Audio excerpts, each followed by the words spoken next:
Yo guys, what is up? 33 and a third RPM here, back today to talk about the new Weeknd album, Starboy. I know, not a Green Day album. Promise it's coming out soon.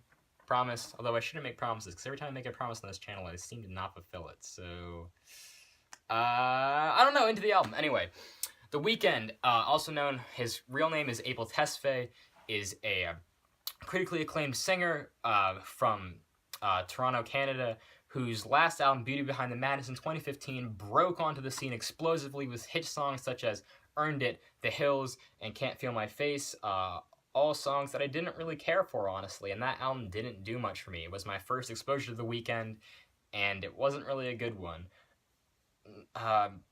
I thought his song Earned It was washed out. I thought The Hills percussion was too far forward in the mix and the synths were too loud.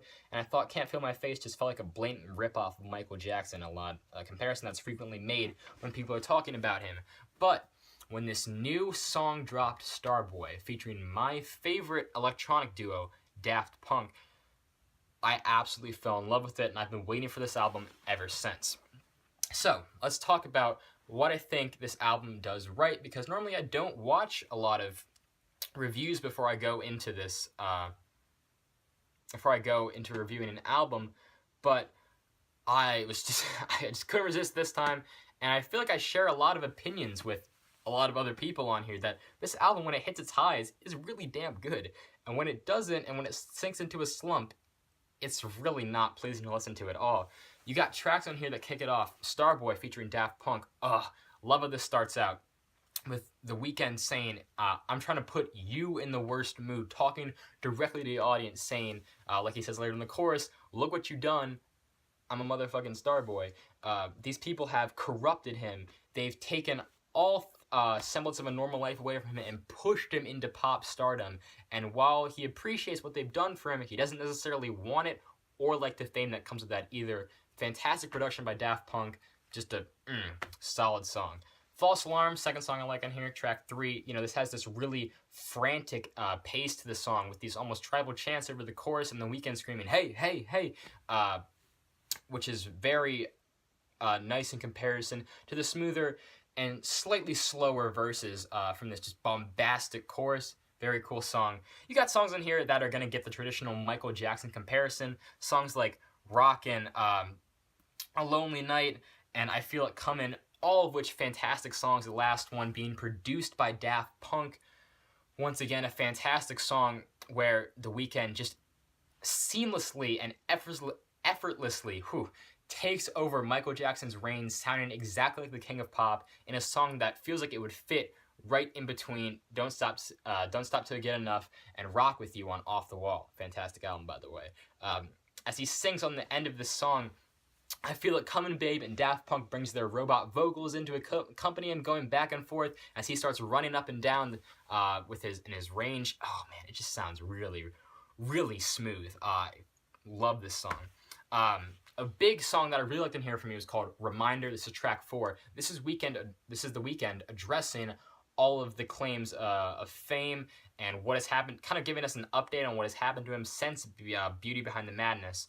What I love about this song is how many direct shots he takes at people and calls them out. This song, after all, is a reminder about who he is to the general public. He says, Can't Feel My Face, if you didn't know, was nominated and won several Nickelodeon Kids' Choice Awards. Now, if you weren't aware, Can't Feel My Face is actually a song about doing copious amounts of cocaine.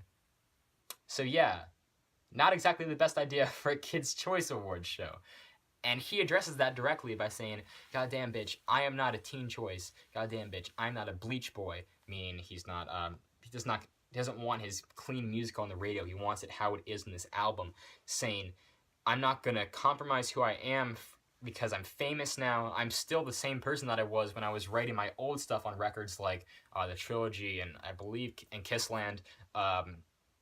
Addressing people who have said that he's changed because of his fame, he's come more mainstream. He's saying, no, I'm still the same person. This is, you know, I'm still writing these moody R&B songs that so many people are trying to emulate, which he directly references on the song Sidewalks with Kendrick Lamar. A fantastic track. Him and Kendrick, he said, have formed a connection while making this album. They've known each other for a long time, and that really shows with Kendrick delivering a solid guest verse in a year where he's delivered spotty results. You know, songs that he's featured on such as Holy Key on DJ Khaled's last album, Holy Key, or Major Key, sorry, and then on Danny Brown's new album, Atrocity Exhibition, on the song Really Doe, are standouts, but then again, he also is on the new Maroon 5 song, and on Taylor Swift's Bad Blood, so I don't know. However, this verse by Kendrick is fantastic, talking about how he's grinding the streets of Compton, selling drugs, making money so they can get to the position of where he is now, just the leading figure in rap music today, and The Weeknd, once again, taking shots at people, opening this song over a squealing beat with the lines, I ran out of tears when I was 18, so nobody made me but the main streets,